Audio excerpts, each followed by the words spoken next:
vous propose que nous commencions cette première conférence parce que le propos de M. Dessetti, à mon sens, ça serait les 5 minutes que je serais prête à laisser pour pouvoir échanger davantage avec vous. Alors pour le coup, nous sommes sous les feux de la rampe, vraiment au sens premier. Je ne sais pas si c'est possible de diminuer un petit peu la lumière. Donc je suis vraiment très très heureuse et très honorée de vous accueillir, Monsieur Dessetti, au nom de la Fédération Addiction. Alors je ne sais pas si vous avez lu soit le programme ou les feuilles volantes ou même peut-être éventuellement des travaux de Monsieur Dessetti, mais parfois il est présenté comme professeur de psychologie ou de psychiatrie, parfois neuroscientifique français et parfois comme étant un acteur des neurosciences sociales. Donc je vous laisserai vous présenter un peu plus en détail. Je reviendrai dans la partie discussion après votre conférence sur cette question, sur ce champ des neurosciences sociales, parce qu'il y a pas mal, vous verrez en fait, à mon sens, de points d'équivalence dans la construction de ce champ avec la dictologie, c'est-à-dire cette grande préoccupation de pouvoir tenir la complexité sans mettre aucune des disciplines qui s'intéressent du coup aux questions des comportements humains et des sociabilités, comme nous sur la question des addictions, en fait, essayer de ne pas créer justement de hiérarchie entre les disciplines et de ne pas laisser de disciplines de côté. Donc ça, c'est vraiment, je pense, vraiment un des éléments de cadrage de cette conférence qui est extrêmement intéressant. Et donc la question que vous allez aborder, c'est celle de l'être humain est-il naturellement social? Et dans certains de vos travaux, vous parlez même d'ultra-social, d'espèce ultra-sociale, donc vous développerez aussi ce point. Et donc vous allez prendre la parole à peu près 40 minutes, c'est ça, et après, donc, nous aurons un temps d'échange.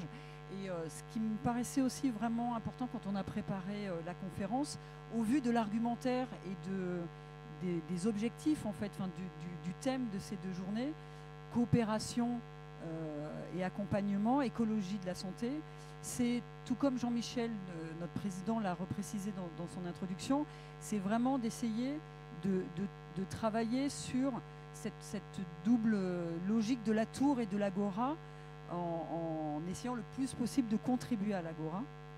Donc, la discussion que nous aurons portera notamment sur comment pouvoir comment est-ce qu'on peut utiliser la recherche fondamentale dans nos pratiques.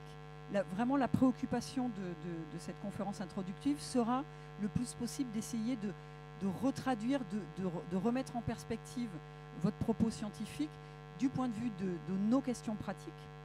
Et donc, pour la petite histoire, l'idée vraiment, c'est d'essayer d'être dans une logique même de cette discussion sous forme vraiment de coopération, quand bien même, quand j'ai été invitée à prendre la présidence de cette conférence, vous avez été précédé de qualificatifs sommité mondiale, éminence grise. Donc on va essayer, tout en étant dans ce cadre-là, effectivement, d'avoir vraiment un échange dans une logique de coopération et vraiment dans une logique d'articulation de nos places, de nos points de vue.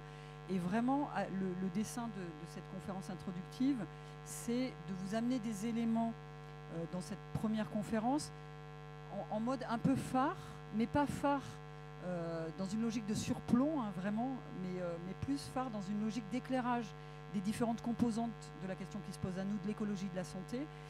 Et aussi, pour moi, un des enjeux, c'est de cette idée que, justement, on peut... pour développer cette question de la coopération, parfois, on n'a pas uniquement besoin d'éclairer d'autres composantes, mais on a aussi besoin de nettoyer son regard.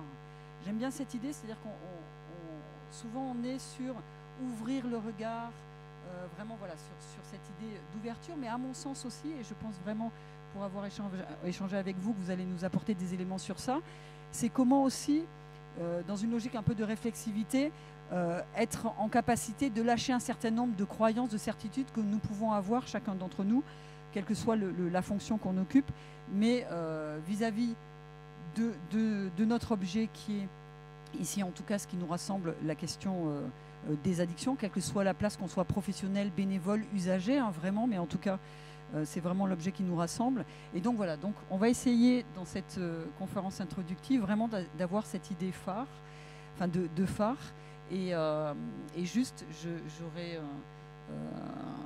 vais faire référence juste une dernière fois à certains éléments de vos travaux où vous avez travaillé sur l'amitié, sur la question de l'empathie, et vous mettez en évidence le fait qu'on a autant de plaisir, en tout cas que la dimension du plaisir de donner était aussi intéressante que celle de recevoir.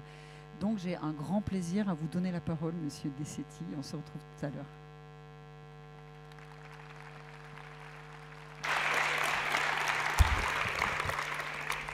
Je suis ravi d'être avec vous à Metz et je vous salue tous. Et puis je salue également toutes les personnes qui sont actuellement en online, qui n'ont pas pu venir physiquement, en présentiel comme vous dites ici. Avant d'aller directement dans ma conférence, dans mon exposé, je voudrais remercier évidemment votre boss man, comme on dit en anglais, Jean-Michel Delisle, parce que c'est grâce à lui que je suis ici, c'est lui qui a eu l'idée de m'inviter. Je te remercie encore, Jean-Michel. On se connaît depuis longtemps, nous sommes très amis. Je voudrais bien sûr remercier également toutes les personnes qui organisent ce congrès, en particulier Nathalie Latour, avec qui j'ai été en contact depuis des années, puisque ce congrès a été annulé plusieurs fois de suite. Lorraine Collard, Alexandre Picard et vous tous, et vous qui êtes aussi dans la cabine là-haut, je vous remercie pour tout ce que vous faites pour que ce congrès se passe bien. Allez, on va commencer tout de suite. Et ce que je vais faire aujourd'hui, c'est vous rappeler qu'accorder la priorité à l'intérêt collectif, est essentiel pour une vie en groupe heureuse et réussie. Vous êtes tous d'accord.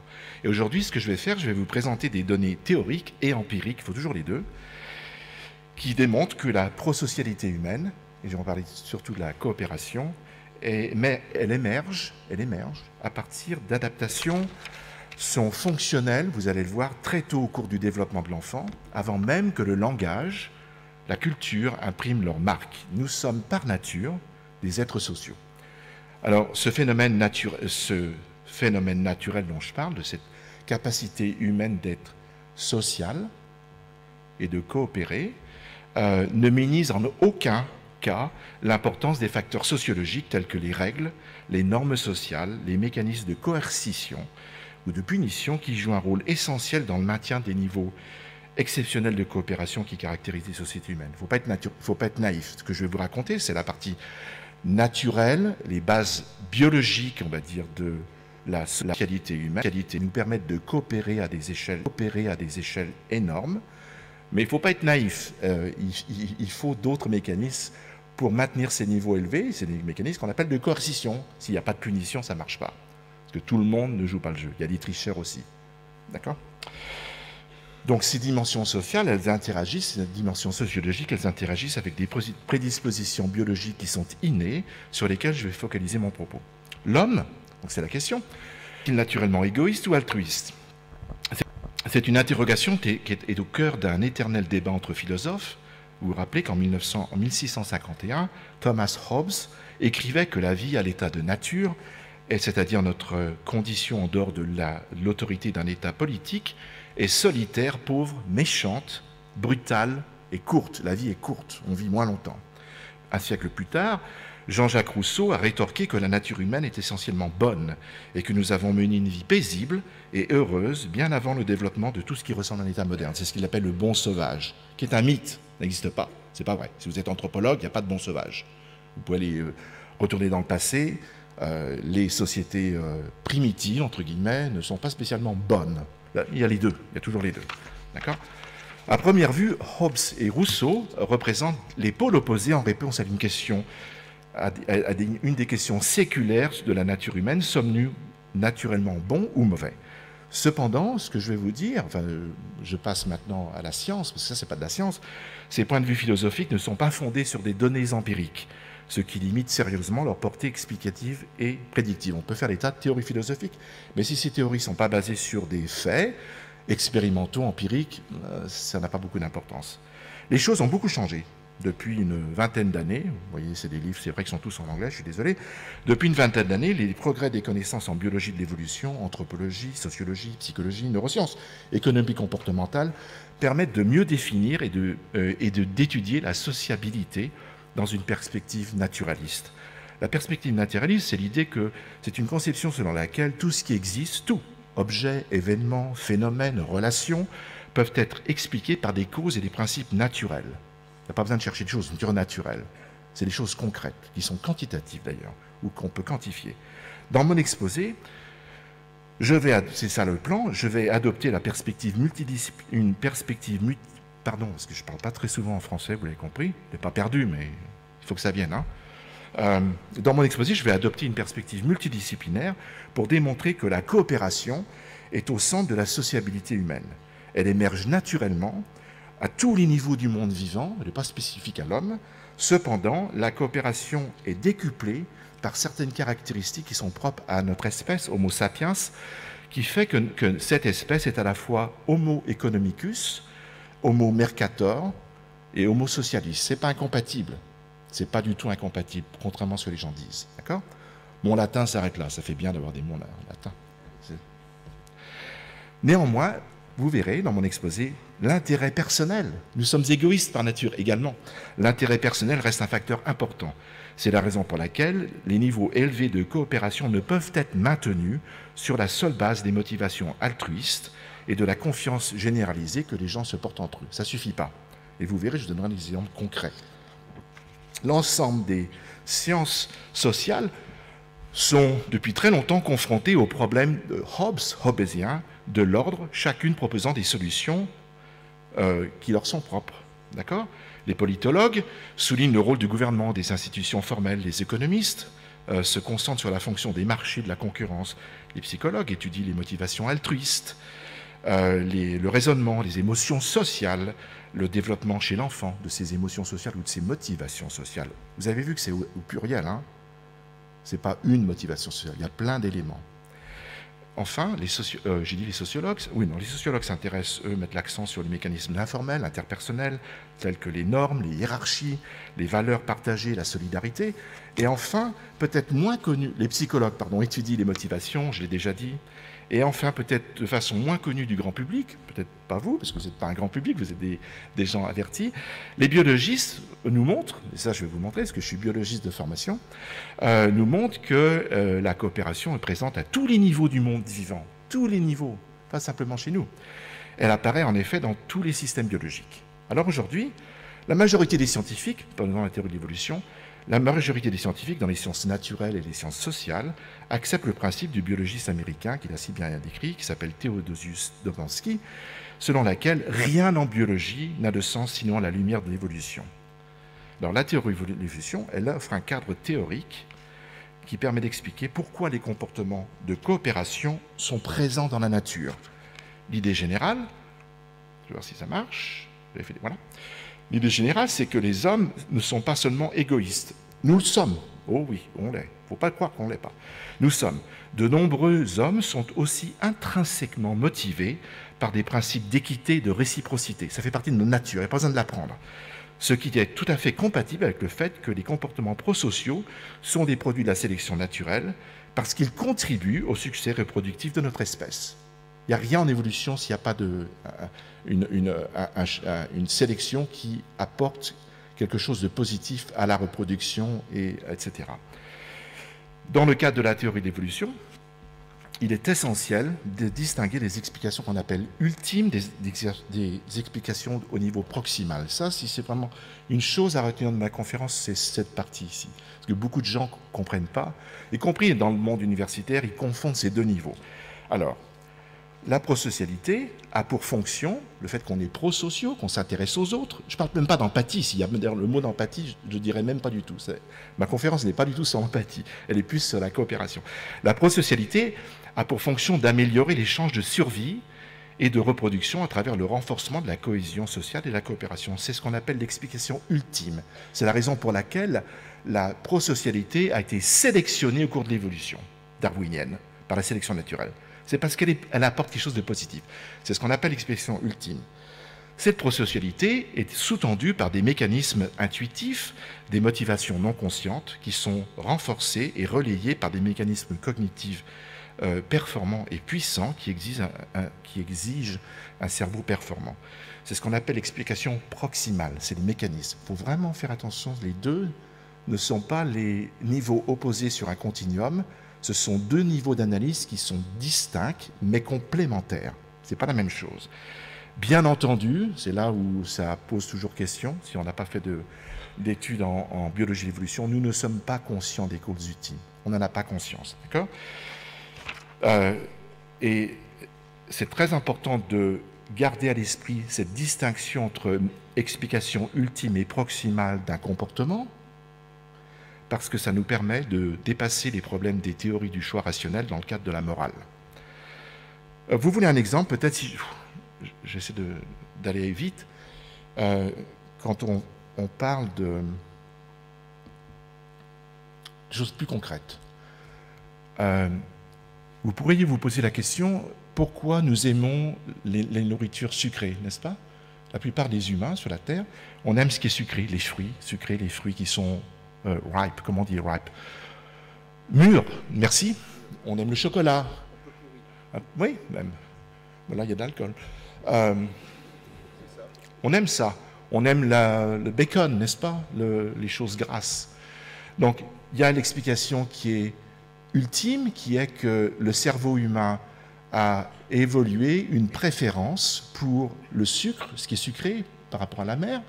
Mais ça, c'est l'explication ultime parce que ça apporte des calories qui sont nécessaires à la survie. Il y a plus de calories, plus d'énergie. L'explication proximale, c'est on aime, on a développé ce goût et on aime ce qui est sucré. Mais c'est deux explications différentes. Et ce qui a été sélectionné au cours de l'évolution, ce n'est pas forcément très bon dans les conditions écologiques dans lesquelles on vit aujourd'hui. Quand je dis écologie, ça n'a rien à voir avec la politique, c'est les conditions dans lesquelles on vit. On mange beaucoup plus trop de sucré aujourd'hui qu'on en a besoin, parce que c'était nécessaire à la survie quand on habitait tous, nos ancêtres, dans la savane. Alors venons-en à la coopération. Qu'est-ce que c'est? Un comportement est coopératif s'il procure un avantage à l'acteur et au receveur et s'il a évolué au moins partiellement à cause de cet avantage. La coopération, je vous l'ai déjà dit dans mon introduction, existe à tous les niveaux du monde biologique. En voici quelques exemples. Les gènes coopèrent pour former... les gènes coopèrent au sein du génome, les organelles coopèrent pour former des cellules eucaryotes, les bactéries coopèrent pour surmonter les défenses de l'hôte, certains animaux chassent en coopérant, les humains, comme les insectes, coopèrent pour bâtir des sociétés. Ce n'est pas spécifique aux êtres humains. Exemple précis, vous allez voir de coopération. La loche saumonée, qui est un poisson de l'océan Pacifique, collabore avec les murènes pour chasser. Ce sont deux espèces différentes. Cette relation repose sur des tactiques de chasse qui sont complémentaires, qui, lorsqu'elles sont combinées, réduisent les options de fuite de la proie et profitent aux deux partenaires. Donc l'opération est un échange et c'est bénéfique aux deux. C'est pour ça que ça a évolué. C'est pour ça que c'est bien de coopérer. Coopérer, ce n'est pas à sens unique. Les deux doivent tirer parti. N'est-ce pas? C'est ça qui est positif. Alors, on peut dire que la coopération émerge comme une solution, elle a une valeur adaptative au niveau évolutionniste, à tous les niveaux du monde vivant. L'évolution de la coopération, à travers le vivant, aussi bien du génome que les sociétés d'insectes ou les nôtres, elle repose sur un principe fondamental qui s'appelle le principe d'assortiment, qui stipule que la coopération, il y a des modèles mathématiques pour ça, peut évoluer si les coopérateurs dirigent de manière sélective les avantages vers les autres coopérateurs. Donc il faut avoir des mécanismes pour détecter les tricheurs, on en reparlera. Mais focalisons maintenant notre attention sur l'espèce humaine. La coopération chez les humains, j'espère que je ne vais pas trop vite, la coopération chez les humains est très importante parce qu'elle a permis un succès incroyable de notre espèce, qui a permis de coloniser l'ensemble de la planète en quelques dizaines de milliers d'années. La question qu'on peut se poser, c'est est-ce que la coopération chez l'homme repose sur les mêmes fondations évolutives que dans les autres sociétés animales et dans le monde du vivant en général? Ça, c'est la question qu'on va se poser. Quels peuvent être l'avantage évolutif d'avoir un cerveau, le nôtre, qui est 3 fois plus gros que celui d'un chimpanzé? Rappelez-vous, pourquoi on prend le chimpanzé comme exemple? Parce que le chimpanzé, ce n'est pas notre ancêtre. C'est idiot de dire ça. L'évolution n'est pas une échelle, c'est un buisson. Mais le chimpanzé, nous avons un ancêtre commun qui a vécu en gros 6 à 8 millions d'années. Donc aujourd'hui, si vous vous intéressez aux chimpanzés, la façon dont ils vivent, c'est ce qu'il y a de plus proche au niveau de l'évolution. Il nous manque quelque chose entre les deux. Mais quel est l'intérêt d'avoir ce cerveau qui est si énorme, qui est un organe qui est très coûteux sur le plan énergétique? D'accord? Qu'est-ce qui fait que Sapiens occupe une position si singulière dans l'histoire des espèces, position qui résulte d'un cerveau monstrueux, qui lui confère un pouvoir sans précédent sur la nature, à laquelle il ne cesse d'appartenir, puisqu'il est lui-même le produit d'évolution. Donc nous, on ne croit pas, moi et mes collègues, que l'être humain n'a plus rien à voir avec l'évolution, parce que la culture nous fait échapper de l'évolution. C'est totalement faux. La culture, elle émane d'un cerveau puissant, produit de l'évolution, et les cultures sont aussi en partie sélectionnées par l'évolution. Alors nous sommes, Jean-Michel vous l'a dit tout à l'heure, je vais dire la même chose que lui d'ailleurs, nous sommes une espèce ultra-sociale, et cette hypersocialité, ce qu'on appelle hypersociale, je vais vous dire pourquoi, elle serait apparue environ 250 000 ans, il y a 250 000 ans, chez les premiers sapiens, quand on vivait tous dans la savane, paradoxalement, peut-être pour vous, parce que les groupes étaient en compétition. C'est ça qui est peut-être paradoxal. Les groupes qui ont un... Attendez, je vous ai sauté quelque chose, je suis désolé. Excusez-moi. Il faut mettre ça sur le jet lag, parce que je viens de très très loin, et je viens même de plus loin que Chicago. Alors tout au long de notre vie, c'est ce qui fait que nous sommes par nature des êtres sociaux. Tout au long de notre vie, nous sommes interdépendants. L'être humain, et on n'est pas les seuls d'ailleurs, mais l'être humain, nous obtenons la majorité de nos ressources énergétiques et informationnelles par la coopération et par la division du travail. Je vais me mettre les trucs. Il y a une importance singulière de la réciprocité dans les échanges entre les personnes non apparentées génétiquement. Parce que la coopération existe dans tous les groupes animaux, mais en général, chez les autres espèces, les individus coopèrent avec les apparentés génétiques. D'accord ? Vous aussi, c'est pour ça que ça ne m'intéresse pas de savoir ce que vous êtes. Vous coopérez avec votre famille, vos enfants. Évidemment, vos enfants, c'est 50% de vos gènes. Donc automatiquement, vous n'y pensez pas, parce que vous n'êtes pas conscient des causes ultimes. Mais vous allez être, les gens normaux favorisent leurs enfants, à tel point qu'on a même des règles contre le népotisme. Parce qu'on sait très bien qu'on va toujours avoir tendance à mettre son enfant, le prochain dirigeant, ou dont vous connaissez Donald Trump, qui a mis sa fille à la Maison-Blanche alors qu'elle n'a aucune compétence, ça s'appelle du népotisme. Joe Biden, son fils est complètement corrompu, pas que Trump. Donc il y a ce côté humain qui est qu'on veut favoriser les gens qu'on aime, les gens de notre famille, qu'on appelle le népotisme, mais c'est un produit d'évolution. Et il y a des règles culturelles qui essaient d'empêcher que ça existe, parce que justement les humains ne s'intéressent pas seulement à leur petite tribu, mais à tout le monde. Et ça, c'est propre à l'homme. Donc il y a cette importance qui est singulière, et il y a, ce qui explique, c'est qu'il y a des aspects uniques. Si vous prenez l'histoire de l'homme, encore une fois de Sapiens, il y a des aspects uniques de l'alimentation et de la reproduction. On fait de la coopération un élément nécessaire de la vie humaine avant même l'émergence du genre homo. Notre hypersocialité serait apparue il y a environ 250 millions chez les premiers sapiens et s'est propagée paradoxalement parce que les groupes étaient en compétition. Les groupes qui ont un nombre plus élevé de personnes prosociales, qui s'intéressent aux autres, par réciprocité, travaillent ensemble plus efficacement et surpassent ainsi les autres. Et il y a des simulations mathématiques qui ont été faites par des économistes et des anthropologues qui montrent que la condition optimale pour que l'hypersocialité se propage à travers les gens est lorsque les groupes sont en conflit sur des ressources. C'est parce qu'on n'a pas assez de ressources, c'est ça qui est peut-être contre-intuitif, que cela favorise. Quand il y a compétition pour ressources, ça favorise la coopération entre les individus pour avoir accès aux ressources. Alors il y a le côté négatif qui est compétition, ça veut dire guerre ou conflit. Ça fait partie de la nature humaine. Donc moi, je ne vous donne pas une perception de la coopération ou de la socialité comme naïve, le bon sauvage. Ce n'est pas du tout ça la réalité. Il y a plusieurs traits majeurs qui caractérisent notre espèce humaine. que je vais vous rappeler rapidement.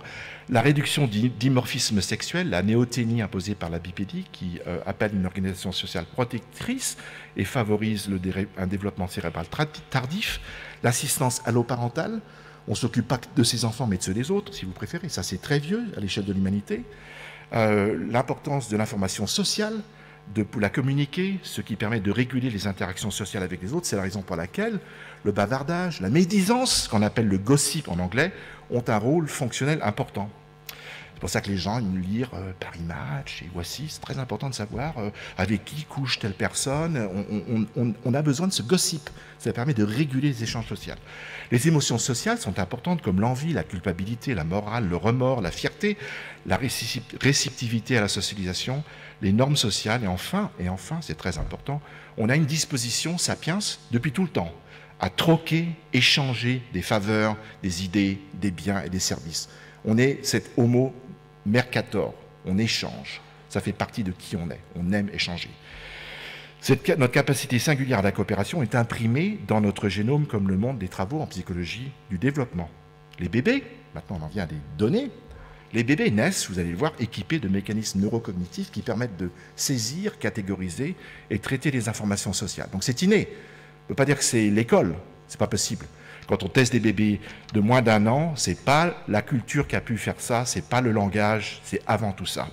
Les bébés développent rapidement un sens de la justice. C'est des études qui ont été faites qui montrent qu'à 18 mois, ils manifestent de la surprise avec des systèmes de eye tracking si une personne obtient plus de ressources qu'une autre. Ils préfèrent jouer avec une personne qui a partagé équitablement des ressources. Vers 5 ans, par contre, changement, les enfants à travers toutes les cultures intègrent la notion de justice distributive selon laquelle les ressources doivent être distribuées non pas de façon égalitaire, mais selon le mérite, le besoin et la richesse, plutôt que sur l'égalité. Vous voyez, on passe de l'égalité au départ à l'équité.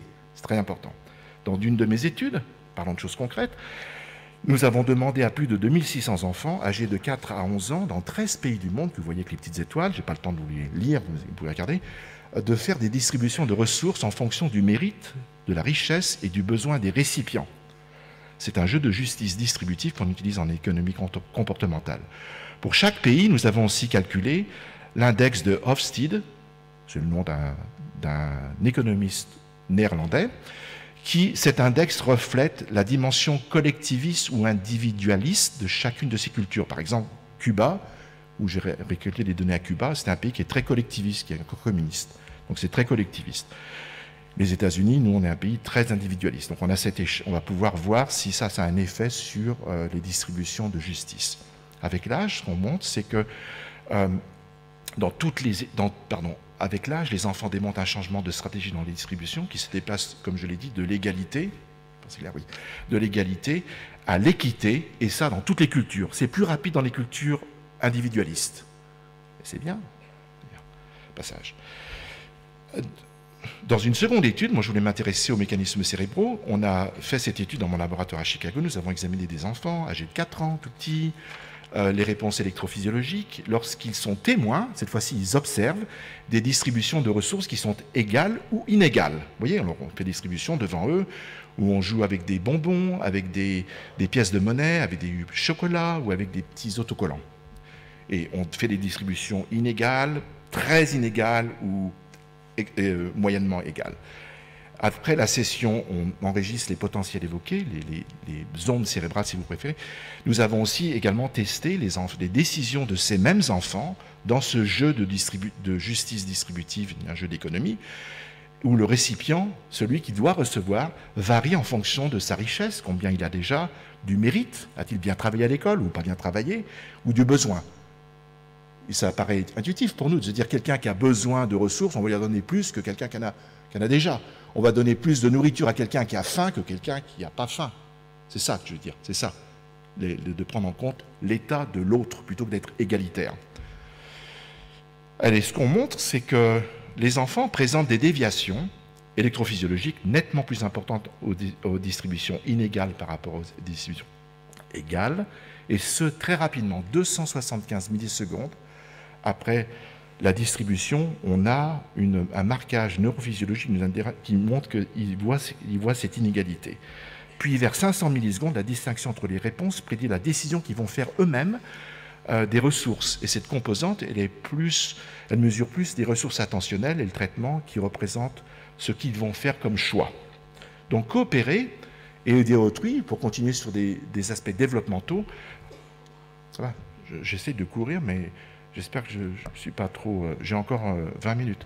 Distribuer eux-mêmes... Où j'en suis? Je suis perdu. Bon, je vous ai montré, on s'arrête une seconde. Je vous ai montré que les enfants sont très sensibles à la façon dont autrui, qui peut être un autre enfant ou un adulte, distribue des ressources. Les petits, les bébés, ils sont surpris si la distribution n'est pas égalitaire. Ça, c'est le mode de défaut. Le cerveau humain arrive naturellement, et si je distribue des cookies, je veux donner autant de cookies à Jean-Michel qu'à Nathalie. Si j'en donne plus à Jean-Michel, le bébé va être surpris. C'est ce que je vous ai dit. Ensuite, dans toutes les cultures, c'est vrai que dans les cultures individualistes encore plus, mais même dans les cultures collectivistes, petit à petit, ils apprennent, dans leur culture, toutes les cultures, que les distributions égales ne sont pas forcément les plus justes et qu'il est nécessaire de faire des distributions inégales qu'on appelle équitables. On donne plus à celui qui n'en a pas. On donne moins à celui qui a beaucoup. On fait payer plus d'impôts à quelqu'un qui est très riche, moins d'impôts à quelqu'un qui a moins d'argent. C'est ça, l'équité. D'accord ? On a le drapeau et liberté, égalité. Je crois qu'il faut penser égalité au sens de égalité devant la loi, mais l'égalité économique, c'est un non-sens. Et les enfants, pour eux, c'est un non-sens aussi. Je vous ai montré que sur le plan du cerveau, il y a une distinction très rapide quand on voit ces distributions inégales, et qu'il y a un deuxième composant un peu plus tardif qui nécessite de la réflexion, du raisonnement, qui va déterminer le choix de l'enfant lui-même quand il va faire les distributions. Maintenant, on va passer à autre chose.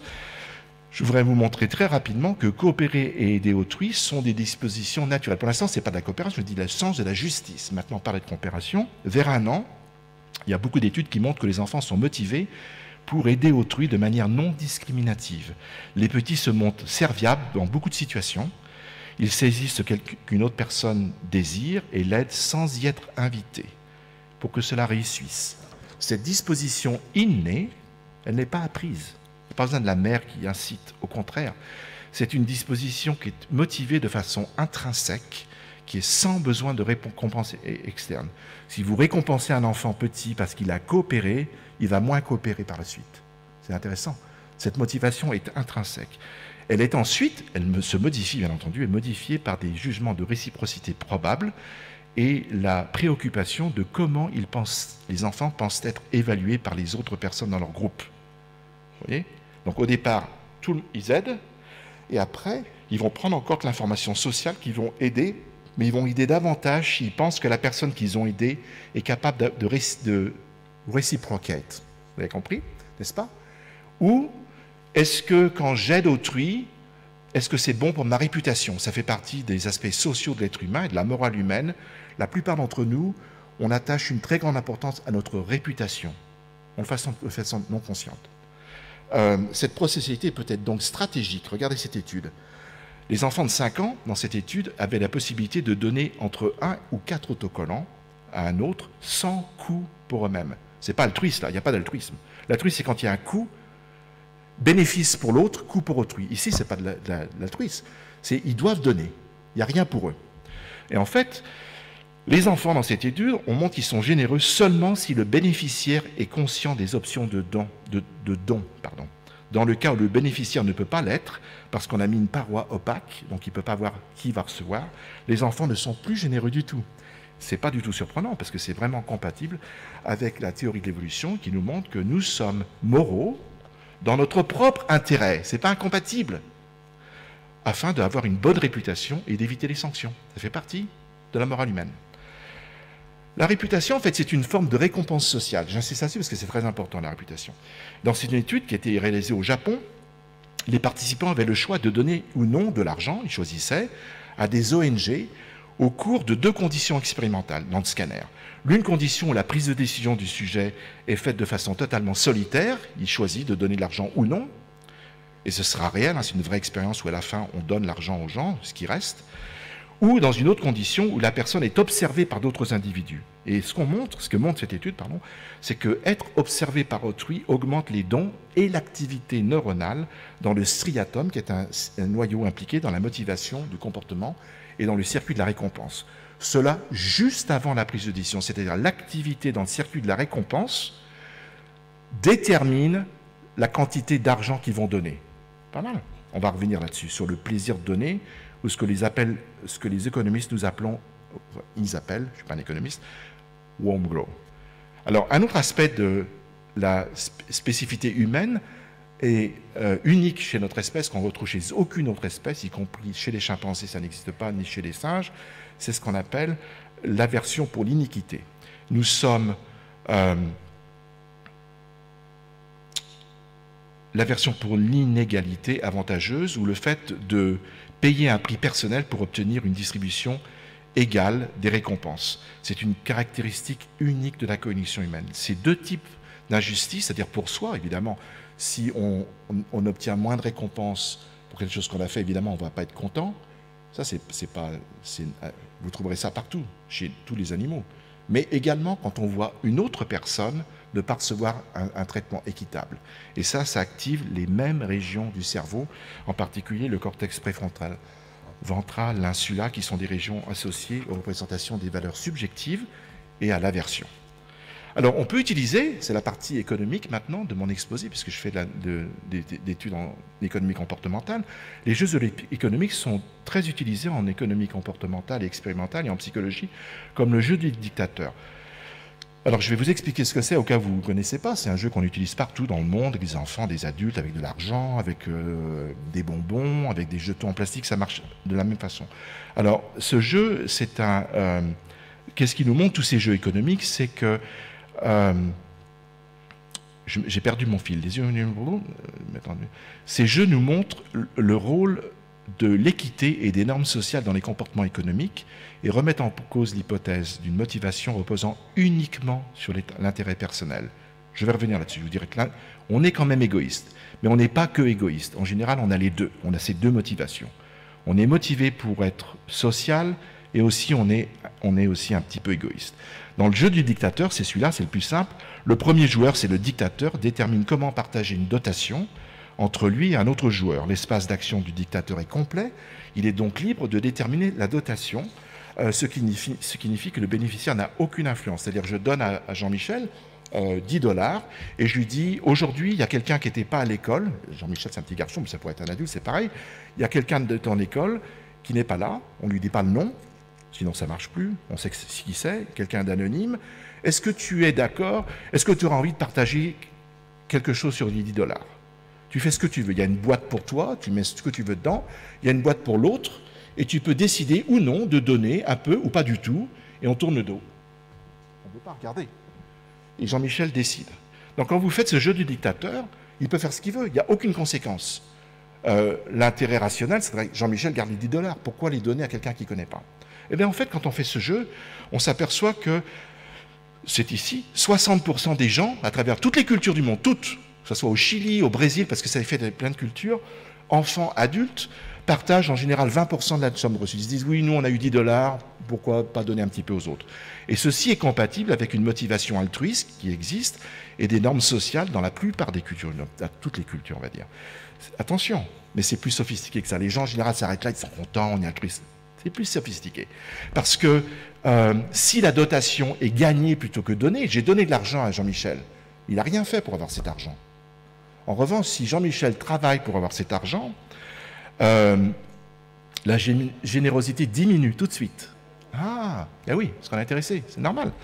Ce qui est compatible avec les préoccupations d'équité dont j'ai parlé tout à l'heure, mais incompatible avec un altruisme pur. Moi, j'y crois pas, l'altruisme pur. Ça n'existe pas. Pour une théorie et un évolutionniste, il n'y a pas d'altruisme pur.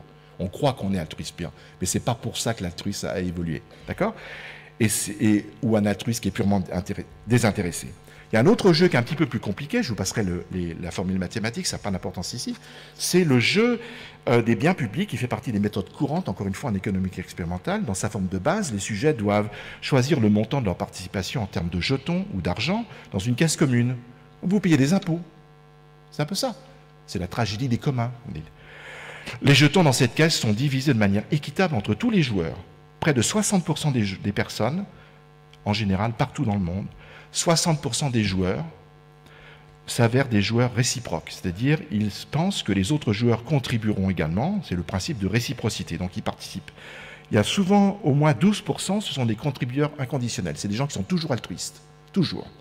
Mais il y en a 30% qui sont des parasites, des opportunistes, vous savez très bien qui ils sont, qui profitent sans contribuer.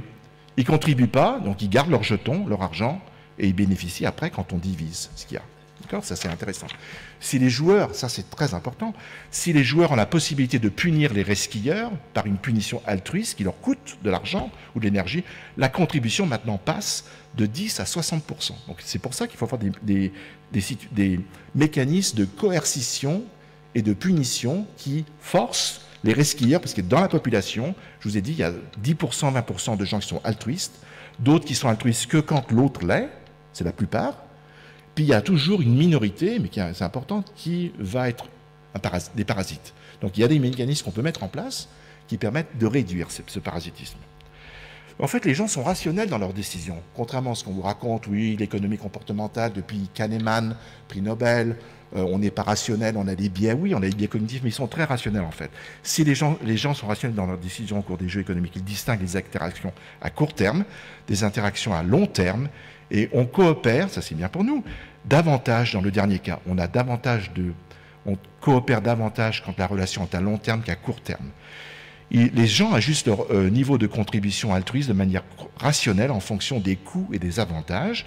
Et comme nous venons de le voir, lorsqu'une punition coûteuse est autorisée, excusez-moi, la coopération ne se détériore pas dans les biens publics.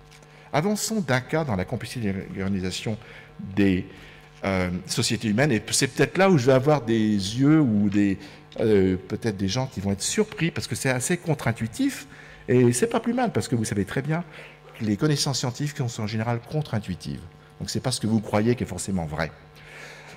De nombreux travaux en économie comportementale, depuis une vingtaine d'années, nous indiquent que l'économie de marché, dans laquelle vous êtes, nous aussi, pas encore Cuba, pour faire simple, mais ils seront obligés, qui repose sur des normes, l'économie de marché repose sur des normes d'échange, d'équité, de coopération, de confiance. Cette économie de marché génère des niveaux de coopération et d'altruisme très élevés. Cela parce que les individus sont incités, je crois que je l'ai là, non, ça, je ne vais pas vous dire tout de suite, parce que les individus sont incités à interagir avec des inconnus, des gens qui ne sont pas vus, créant ainsi une extension des comportements prosociaux au-delà de leurs proches. L'économie de marché, elle n'est pas basée sur qu'est-ce qui se passe dans mon village. C'est ce que veulent certaines personnes. On va fermer les frontières, on va faire notre petit jardin, on va acheter nos légumes ici, on ne veut surtout pas faire du commerce avec les Chinois, on va faire nos propres avions, qui est impossible, etc. D'accord ? Donc l'économie de marché, c'est être ouvert, échanger. Depuis que l'homme est homme, on aime échanger. Avant, on faisait ça dans la savane. Moi, je sais tailler des silex. Jean-Michel, il sait soigner. Je vais lui faire des silex. Il va me donner une herbe pour me soigner. C'est ça, des échanges, depuis le début. Maintenant, ces échanges, ils sont à une échelle mondiale. Et ça favorise l'altruisme. Contrairement à ce que vous allez penser, je vais vous montrer un exemple de ces études. Alors, dans cette étude, elle a été faite par une professeure de sociologie à NYU, à New York University. Elle s'appelle Delia Baldassari, c'est une italienne d'origine. Elle a dispersé 6000 lettres dans un échantillon de 188 communes italiennes qui varient. Elle a des indicateurs économiques. Est-ce que les femmes travaillent? Est-ce que tout le monde a un niveau d'éducation? Combien les gens payent d'impôts, etc. Donc ces communes italiennes, elles varient dans leur niveau d'intégration et d'économie de marché. Elle a quantifié le nombre de lettres qui ont été ramassées et mises à la poste. D'accord ? Elle disperse des lettres, il y a un timbre, il y a un nom, il y a une adresse. Et ce qu'elle montre, c'est que, publié dans une des meilleures revues du monde, dans les zones où le marché est dominant, l'Italie du Nord, où il y a beaucoup d'entreprises moyennes et grandes qui collaborent avec tout le monde, ils fabriquent des robinets à Como. Mais ces robinets, ils sont achetés par des Américains, pas par des Italiens qui habitent dans la commune, etc. Donc, elle montre que dans les zones où le marché est dominant, le nord de l'Italie, les taux de retour de lettres sont plus élevés. Les gens vont ramasser la lettre et la mettre à la poste. C'est un coût. Mais si vous allez dans les zones du sud, où l'économie, elle est une économie familiale de clans, les retours sont très faibles. Et comme le prédit la théorie de l'évolution, de l'altruisme généralisé, l'économie de marché entraîne des niveaux plus élevés de prosocialité. Au passage, d'ailleurs, je n'ai pas le temps de vous expliquer tous les graphes, mais ça n'a pas d'importance. Dans le nord de l'Italie, même quand le nom indiqué sur l'enveloppe est un nom arabe, il y a moins d'arabes que d'italien, dans l'Italie il y a des arabes bien sûr, mais c'est les membres de l'autre groupe, la lettre va être postée. Alors si c'est un nom arabe au sud de l'Italie, il n'y a pas. Il y a encore moins de retours. Vous voyez ? Il y a d'autres études qui ont été faites par des anthropologues, ce n'est pas simplement dans les pays développés. Il y a eu 3 grandes études expérimentales interculturelles qui ont été menées par des anthropologues au bout de population qui représentent un large éventail de systèmes économiques et politiques, ont permis d'obtenir des mesures comportementales de la coopération, de l'équité, pas l'égalité, de l'équité et haute préférence sociale, ce qu'on appelle, les économistes disent préférence sociale, pour parler de l'altruisme et de la morale. Et ces études montrent, écoutez bien, que ces comportements prosociaux, altruisme, équité, sont florissants dans les sociétés de marché.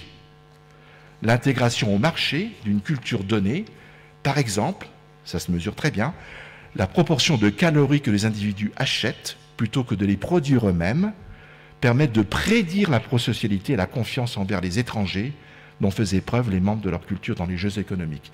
Plus une culture échange pour survivre des calories, de l'information avec d'autres groupes, le village d'à côté, derrière la montagne, un pays qui ne parle pas la même langue, pourtant il faut faire confiance, plus ils sont généreux et altruistes.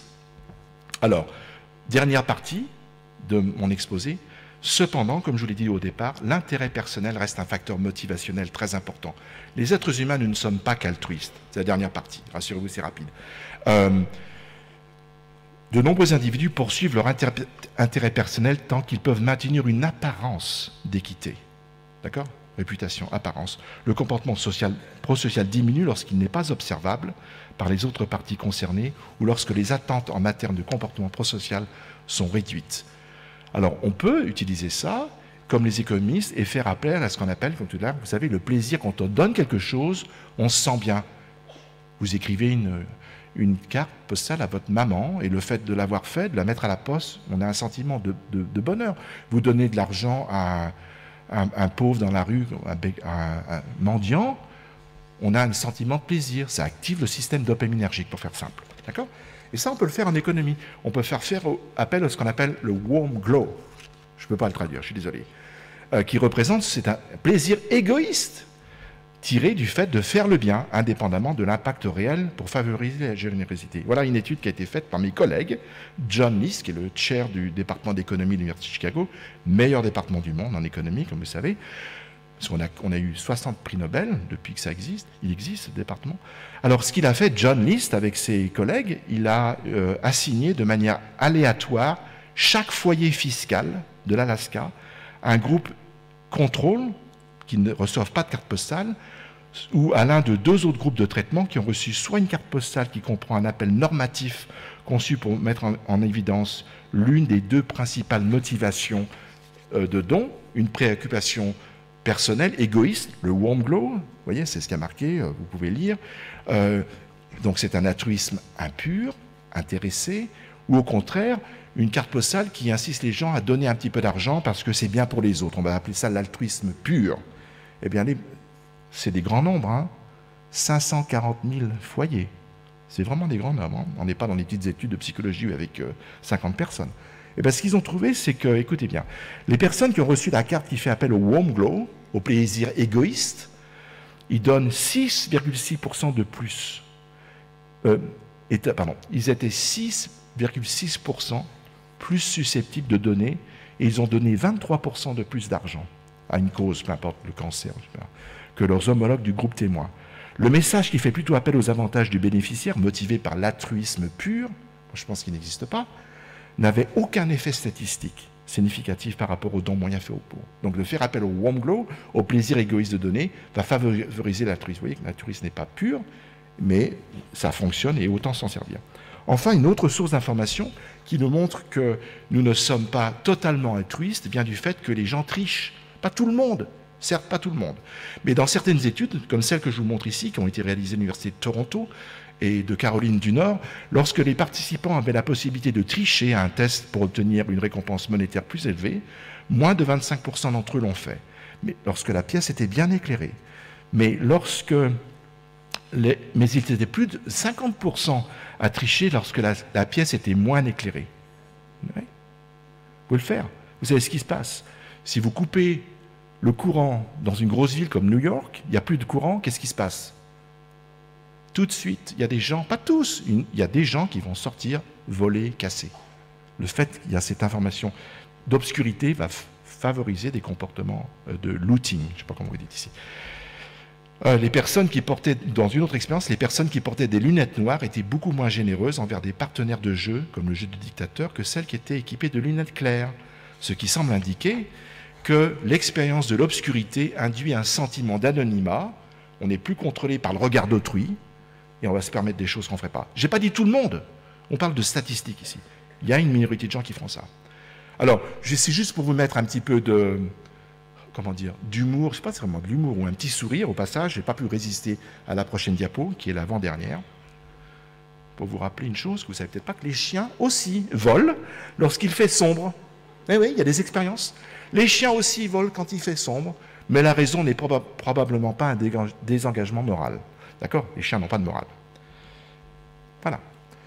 Donc, l'avant-dernière, c'est tout ça. Je voudrais vous rappeler que les niveaux élevés de coopération qui sont exceptionnels chez l'espèce humaine ne peuvent pas être maintenus sur la seule base des préférences sociales que nous avons. Par nature, nous sommes sociaux. Par nature, nous sommes coopératifs. Par nature, nous sommes altruistes. Mais ce n'est pas suffisant, vous l'avez bien compris. Et donc, toutes les sociétés humaines, toutes, partout. Il n'y a aucune société. Vous pouvez aller au Burkina Faso, aussi bien qu'au Canada. On a mis en place, depuis très longtemps, des normes descriptives et injonctives parce qu'elles ont un effet régulateur sur les comportements sociaux. Et nous investissons énormément de ressources pour surveiller les autres, les sanctionner, afin de réduire la probabilité de parasitisme. Il ne faut pas être naïf, dire tous les gens sont gentils, c'est pas vrai, ça ne marche pas comme ça. Voilà. En conclusion, c'est la dernière, j'ai essayé de vous dire rapidement que la prosocialité est un produit de la sélection naturelle. C'est une collection d'adaptations, ce n'est pas une seule chose. Biologiste, la réciprocité, par exemple, qui facilite la vie en groupe et la coopération, la coexistence avec autrui et la coopération. Je vous ai aussi montré que le petit de l'homme possède des prédispositions qui sont innées avant même que le langage inscrive son pouvoir, avant même que la culture puisse s'imprimer dans son cerveau, et qu'il y a une synergie entre ces aptitudes innées et les normes sociales qui sont propres à chaque culture. Enfin, je vous ai montré rapidement, mais il y en a beaucoup d'autres, de nombreuses données aujourd'hui indiquent que l'économie de marché, ouverture, échange, c'est ça le marché, hein, c'est pas se replier sur soi, en fait, qui est basée sur les échanges, favorise l'altruisme et la coopération, et pas du tout l'égoïsme comme certaines personnes le croient. Je vous remercie beaucoup pour votre attention.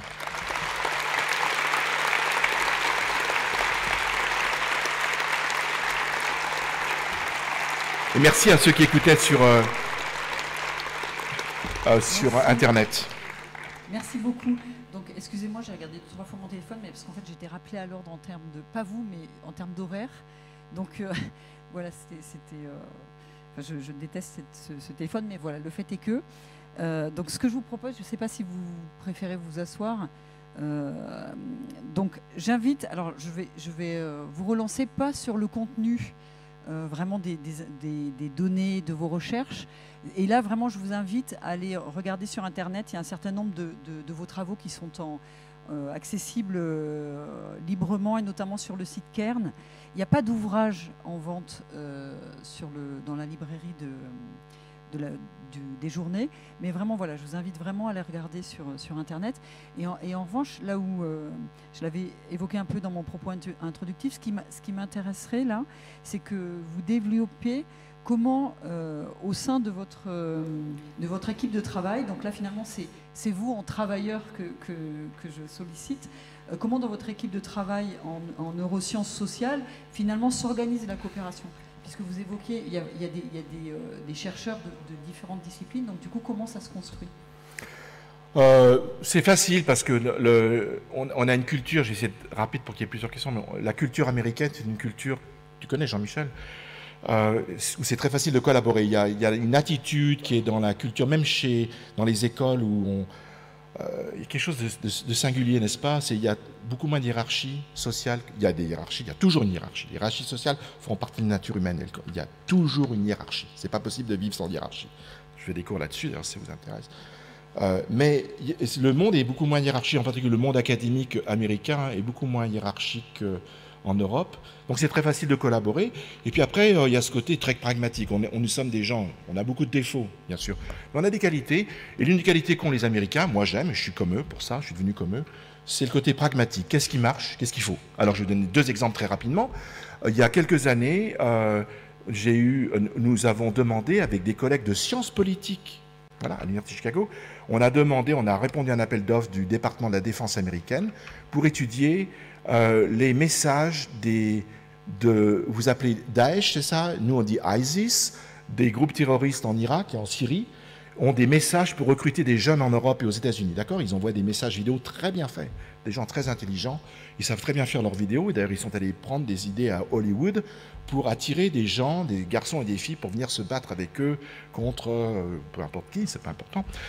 Et donc, on a fait une équipe avec un professeur de sciences politiques qui s'intéresse, qui est compétent, d'abord il faut avoir des compétences pour collaborer. Chacun ses compétences, puis après on va chercher les gens qui sont bons. Donc il est venu me chercher en disant on devrait répondre ensemble, toi tu pourrais faire la partie psychologique et neurosciences, parce que je suis un neuroscientifique.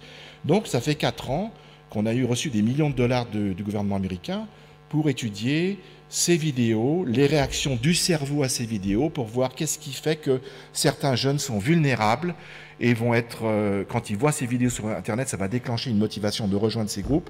Est-ce qu'on peut caractériser ça pour contrevenir et avoir des programmes de machine learning qui vont permettre de voir sur Internet où sont ces vidéos, essayer de les couper ou de les contrecarrer, donc avoir une stratégie contre ce recrutement. Donc voilà ce qu'on a fait. Donc c'est un professeur de sciences politiques qui est dans mon université, qui est venu voir un gars qui est professeur de neurosciences et de psychologie. Autre exemple que je te donnais tout à l'heure, Gladys, c'est en ce moment, je suis en train de mettre une recherche, je m'intéresse à un autre projet qui est quel peut être l'impact chez les enfants d'observer de la violence extrême sur leur développement moral, sur ce que je vous ai expliqué. La morale, c'est pas l'empathie, hein, ça en fait partie, mais c'est pas très intéressant ici. Donc, l'altruisme, la générosité, la confiance en autrui, tous ces aspects qu'on en a parlé ce matin. Qu'est-ce qui se passe chez des enfants qui vivent, 2 pays où je vais, Burkina Faso et Ouganda, au nord, à la frontière du Soudan du Sud, où depuis plusieurs années, ou longtemps, il y a des incursions de groupes islamistes qui rentrent dans les villages, au Burkina Faso, ça se passe depuis maintenant 10 ans, c'est très dangereux d'y aller, où ces groupes islamistes qui sont en fait des bandits, l'islam c'est l'étiquette, mais en fait c'est des bandits, je vais résumer à ça, hein. C'est pas vraiment à cause de l'islam. Ils rentrent dans ces villages, ils violent les femmes devant les enfants, ils vont tuer l'instituteur en premier, en général ils brûlent les livres, une violence extrême. Et il y a des enfants qui vivent dans ces conditions. Et moi la question que je me suis dit, c'est, pour revenir à la coopération, c'est est-ce que ça change leur préférence sociale? De façon innée, nous sommes sociaux, nous avons la capacité de faire confiance à autrui. Nous faisons attention, notre réputation va être vue bien. On est généreux, surtout quand on sait que les autres vont pouvoir réciproquer, etc. Mais on ne sait pas bien. Il y a des études, quelques études, mais ce n'est pas des études vraiment bien faites. C'est souvent des questionnaires. Vous avez compris, moi, ce n'est pas ce que je fais, c'est plutôt l'économie comportementale. Est-ce que ça a un effet? Et ce n'est pas bien clair, parce que les études actuellement, il y en a qui ont été faites en Yougoslavie, pendant la guerre civile, à Gaza, en Israël. Il y a des études qui montrent que ça n'a aucun effet. La violence extrême n'a aucun effet sur ses préférences sociales, tellement elles sont produits de l'évolution, dans notre cerveau, elles seront toujours là, tant mieux. D'autres études disent qu'il y a un effet. Moi, je pense qu'on ne sait pas bien. Donc, comment j'ai pu faire? Je me suis dit, ce qu'il faut que j'ai un économiste, il faut que je trouve quelqu'un qui est bon en économie comportementale. Moi, j'en fais, mais ce n'est pas ma spécialité. Une fois, coopérer, pour moi, c'est d'abord trouver des gens qui ont des compétences que je n'ai pas. Sinon, je n'ai pas besoin de coopérer si je sais tout faire.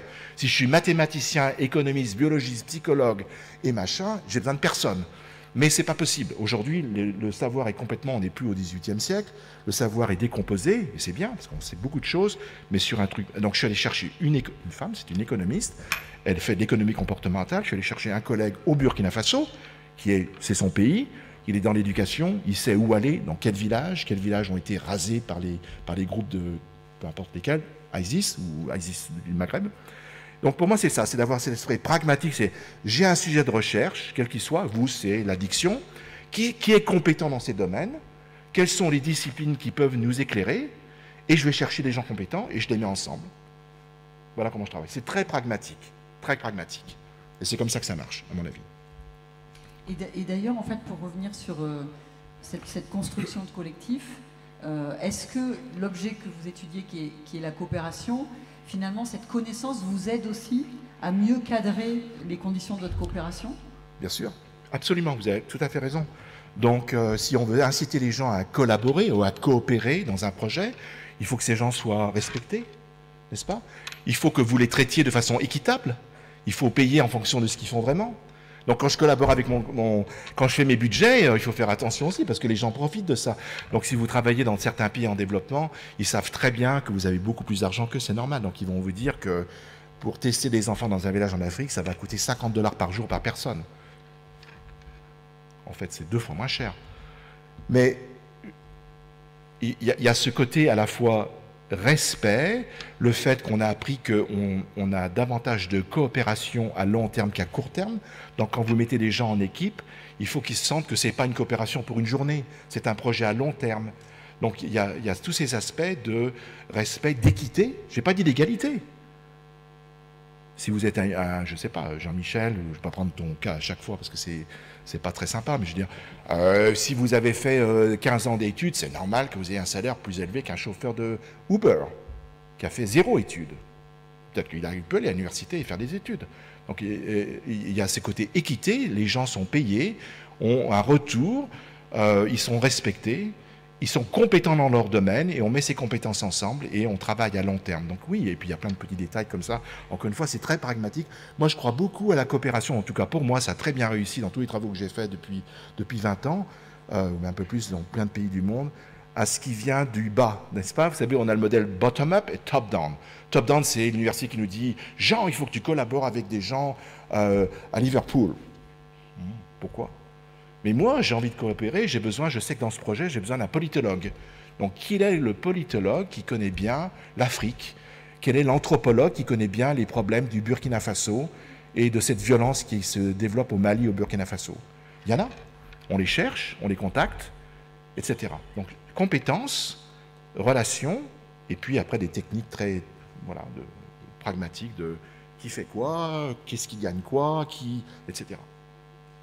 Et peut-être, alors je suis désolée, du coup ça sera la dernière question vu l'heure, mais on évoquait aussi tout à l'heure en échangeant la coopération, parce que donc vous êtes aussi professeur, la coopération étudiant-professeur, c'est-à-dire que finalement la manière avec laquelle vous travaillez, ça mobilise vraiment cette question de la collaboration, de la coopération, plus que la posture descendante.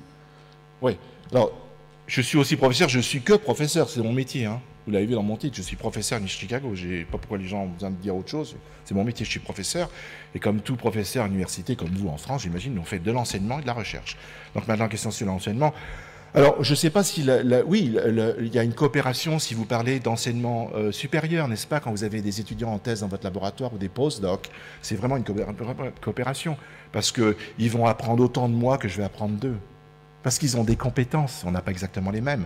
Je sais plus de choses qu'eux. Si, par exemple, en anatomie, il y a peu de gens qui peuvent être aussi bons que moi, dans mon labo, je ne dis pas vous, en neuroanatomie, parce que je connais vraiment la neuroanatomie humaine, et les étudiants savent très vite, quand ils ont besoin de savoir où ils sont dans le cerveau sur une IRM, ils peuvent me demander, je ne me trompe pas.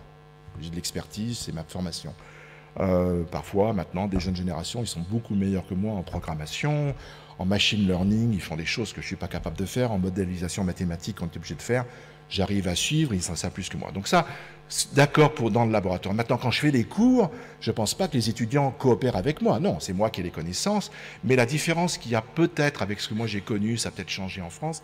J'ai fait mes études à l'université Claude Bernard à Lyon, en neurosciences. C'est qu'à l'époque, ça a peut-être changé. En France, on allait en cours, on s'asseyait, on écoute le professeur, il parle et on prend des notes. Très passif. Le système américain est très différent, il est bien meilleur. On apprend très tôt, y compris à l'école primaire, aux enfants à se lever, à poser des questions, à critiquer de façon constructive. Et donc ça, c'est quelque chose qu'on fait toujours aux États-Unis avec nos étudiants. Moi, je fais des cours à l'université, pas dans les écoles, où c'est dans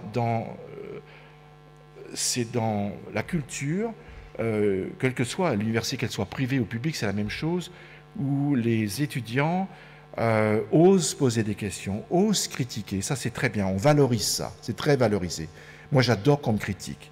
Alors, quand on dit critique, c'est pas comme vous. Enfin, je dis pas vous. Je ne vais pas vous montrer du doigt. Quand quelqu'un dit quelque chose où on n'est pas d'accord, comme on a entendu ce matin, ça m'a un peu choqué d'entendre des gens qui...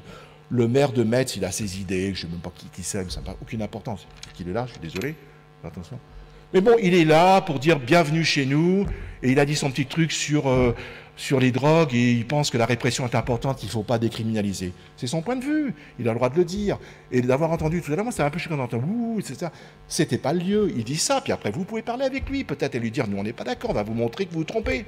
Et ça, on valorise aux États-Unis, c'est-à-dire être capable de critiquer le point de vue d'autrui, et Dieu sait, j'adore ça, mais de façon constructive, et pas empêcher quelqu'un de parler ou faire ouh, parce qu'on n'est pas d'accord. C'est pas très constructif, ça polarise les gens, ça veut dire que vous écoutez même plus ce qu'il dit, il a son point de vue, il peut se tromper, mais vous aussi, vous pouvez vous tromper, d'ailleurs. Et c'est bien d'être ouvert, et nous, on apprend ça à nos étudiants, on aime ça. Moi, je leur dis, critiquez-moi, arrêtez-moi, vous n'êtes pas d'accord, il y a un truc que vous n'avez pas compris, lève-toi. Ils n'ont pas peur, ils se lèvent. Mais c'est toujours une critique très constructive. D'accord? Elle est constructive, c'est pas simplement dire « je ne suis pas d'accord avec vous ». Non, mais pourquoi? Explique-moi.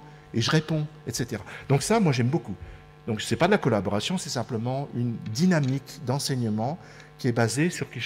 c'est pas du passif. On dit aux gens « écoutez, prenez des notes, le professeur a parlé, il a toujours raison ». Non, pas du tout. Donc moi, enfin, il n'y a pas que moi. On valorise cet aspect enseignement très dynamique, y compris dans les petites écoles. On apprend aux étudiants « lève-toi, dis-nous ce que tu penses ». Critique-moi. Et encore une fois, critique, c'est constructif.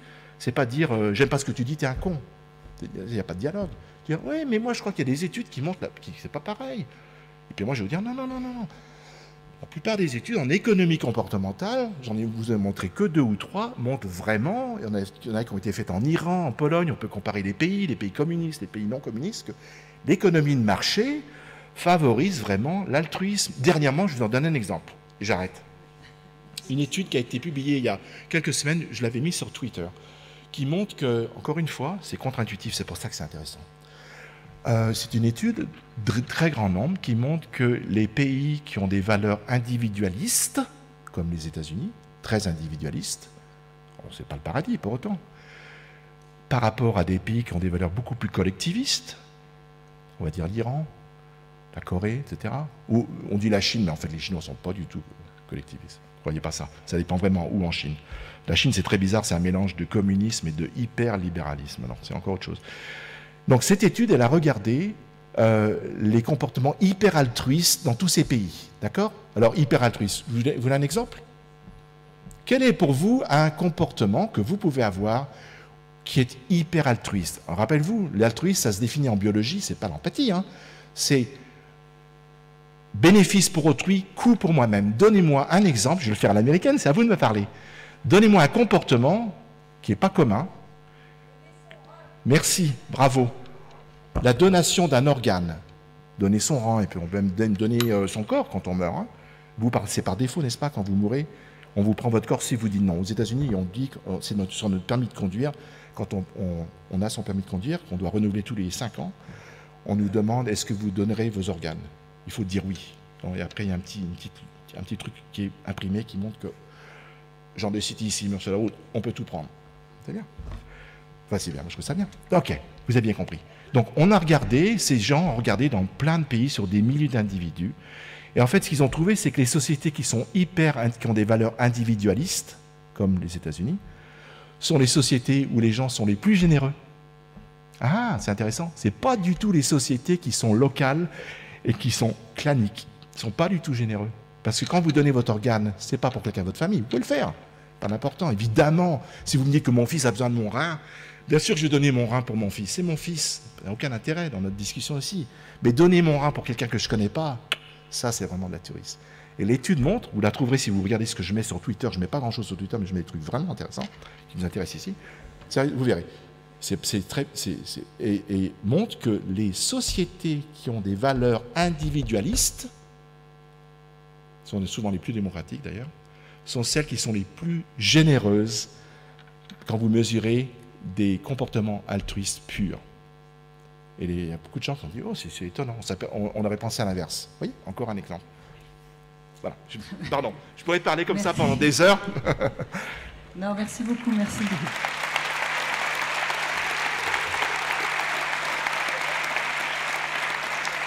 Et peut-être que du coup, je vais rebondir sur votre dernière phrase, enfin, sur votre dernière idée de altruisme et capacité à donner et nature de société. En fait, je pense que, alors j'enjambe les 2 journées, mais à mon sens, ça va résonner très fortement avec la dernière table ronde de conclusion, où la question de l'organisation des situations, alors certes c'est pas la société, mais en tout cas des situations de travail, d'organisation du travail, comment est-ce qu'elles contribuent ou pas à notre possibilité d'être altruiste, parce qu'il y a aussi ça, c'est-à-dire que parfois on l'est, mais on est empêché, et du coup on est mis en souffrance par des organisations ou des types de micro-sociétés professionnelles qui nous empêchent de l'être.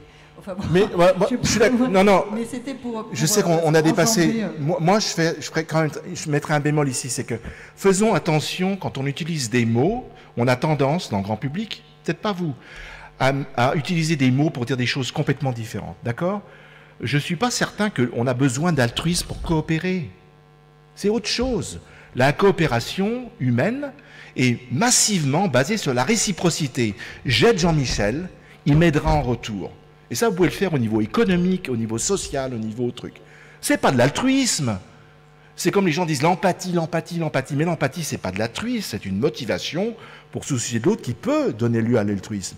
Mais la plupart du temps, quand on coopère, c'est qu'on est capable de calculer mentalement, les êtres humains, qu'on a intérêt à coopérer parce qu'en retour, on aura un avantage dans le futur, pas forcément aujourd'hui, demain. D'accord? Donc si vous faites des simulations mathématiques, c'est ce qu'avait fait Axelrod dans les années 60, c'est un des premiers qui avait commencé ses travaux d'économie comportementale. Si vous avez un programme qui fait que je rencontre Jean-Michel et j'ai 2 choix, coopérer ou defect, ne pas coopérer. D'accord? On a toujours intérêt à coopérer. Et puis après, on arrête de coopérer si l'autre en retour triche. Donc c'est bien de coopérer, mais moi dire que quand on dit coopérer au sein de votre travail, parce que vous voulez travailler avec des médecins, avec des sociologues, des économistes, des policiers, des juges, donc il faut que tous ces gens se parlent. Mais pour moi, ce n'est pas de l'altruisme. Vous comprenez bien, l'altruisme, c'est oui, je donne mon rein pour quelqu'un à un hôpital qui décidera qui l'aura. Ça, c'est altruiste. D'accord? Et même, je pense que payer ses impôts, ce n'est pas altruiste, parce que quand vous payez vos impôts, vous savez très bien que cet argent va être redistribué. Donc il faut favoriser, il faut vraiment expliquer aux gens que c'est bien de coopérer, c'est bien pour tout le monde, y compris pour eux-mêmes. Il ne faut pas parler de coopération étant de l'altruisme, parce que l'altruisme, les gens voient, je fais quelque chose pour autrui, j'ai rien pour moi. On n'aime pas ça. C'est normal. Mais il y a beaucoup de choses dans la vie sociale, on est dans un réseau social, comme je l'ai dit, on dépend des autres pour tout. On dépend au niveau énergétique, information des autres.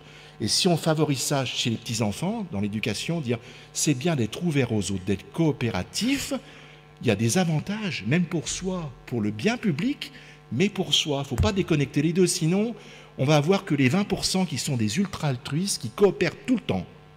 Mais ceux-là, ils vont toujours y être là. Moi, la plupart des gens, ce sont des gens qui coopèrent s'il y a réciprocité. Et puis il y a les tricheurs, et ceux-là, il faut les détecter pour empêcher qu'ils trichent. Et ça marche. On peut faire tout ça. D'accord? Donc il faut faire très attention quand nous utilisons des mots, puisqu'on est des scientifiques ou on est tous des gens très éduqués. L'altruisme, c'est quelque chose de très précis. La coopération, c'est autre chose. L'empathie, encore autre chose. D'accord? Et ça dépend de ce qu'on veut dire. Mais encore une fois, ici, c'est la coopération qui nous intéresse. Oui, coopérer, c'est bien parce que ça a un avantage. C'est que des avantages. On a intérêt à coopérer, on a souvent intérêt à avoir des équipes interdisciplinaires. Dans votre travail, vous travaillez avec des biologistes, des gens qui font des médicaments, des policiers, ils ont leur rôle, etc. Les voyous, peut-être leur demander comment ils travaillent, etc. Vous avez besoin de toutes ces informations pour faire que les choses vont mieux. Et pour moi, ce n'est pas de l'altruisme, c'est de la coopération. Merci. Merci. Merci. Je vous laisse le mot de la fin, ça y est, on va rester sur ça. Je crois qu'il y a des informations organisationnelles, pour le coup. C'est Alexandre qui va prendre le relais. Bonjour, alors moi je vais vous demander 90 secondes où on va coopérer. Je vous donne des informations et vous me permettez de tenir mon programme. Voilà, ça c'est l'enjeu. Première chose, et ça va vous intéresser directement, ceux qui ont pris un déjeuner. L'accès au déjeuner va se faire en sortant de l'auditorium. Tout de suite à gauche, vous avez l'accès au hall 2.1.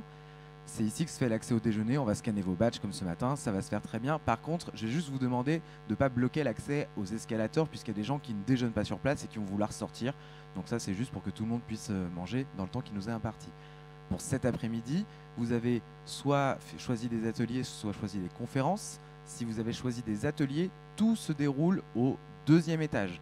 Ça commence à 14 h, donc ça veut dire qu'on n'entre pas dans la salle à 14 h, ça veut dire qu'on commence à 14 h.